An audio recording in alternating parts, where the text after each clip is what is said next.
अस्सलाम वालेकुम dear friends. हमने अपनी पिछली वीडियोस में आपसे मास्टर प्लान की बहुत सारी कैटेगरीज़ डिस्कस की और आपको बताया कि कैसे कैटेगरीज़ इम्पेक्ट करती हैं रेट्स के ऊपर। अब हम आपको ये भी बताते चलें कि बाज़ कैटेगरीज़ ऐसी भी हैं जिनकी वजह से रेट कम हो जाता है और वो हमें अवॉइड करनी चाहिए या अपनी इन्वेस्टमेंट उन कैटेगरीज़ में डालनी चाहिए जिनसे रेट इन्हेंस हो।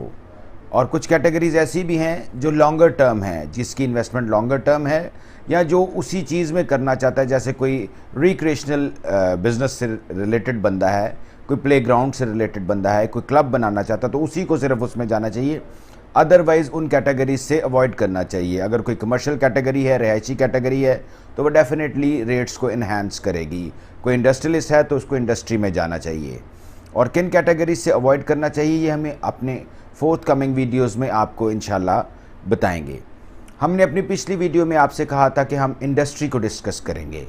इंडस्ट्री अल्फ़ाबेट एम से रिलेट की है जी इन्होंने, और ये 3 कैटेगरीज़ को आगे सब डिवीज़न किया है इंडस्ट्री को उन्होंने, जिसमें M1, M2 और MO है। MO और M1 जो है ये बेसिकली 2 कैटेगरीज़ ऐसी हैं जो कि रेजिडेंशियल एरियाज़ को उस तरह से इम्पेक्ट नहीं करती या पोल्यूशन नहीं फैलाती। जिसमें MO हाईटेक इंडस्ट्री है, जिसमें रिसर्च एंड डेवलपमेंट मेनली एक एलिमेंट उसका होगा, और वो इंडस्ट्री होगी जो कि मल्टी स्टोरर बिल्डिंग्स पे बनाई जाती है।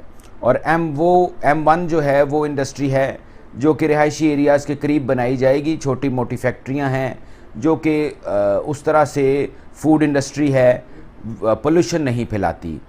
और जो M2 है वो बेसिकली पोल्यूटेड एरियाज़ क्रिएट करेगी, इसलिए उसे सोसाइटी से, रेजिडेंशियल सोसाइटी से दूर रखा गया है, जिसमें आपकी मैन्युफैक्चरिंग ऑफ ऑटोमोबाइल्स है या बिल्डिंग मटेरियल्स की मैन्युफैक्चरिंग है, वो सारी इंडस्ट्री M2 से रिलेट करती है।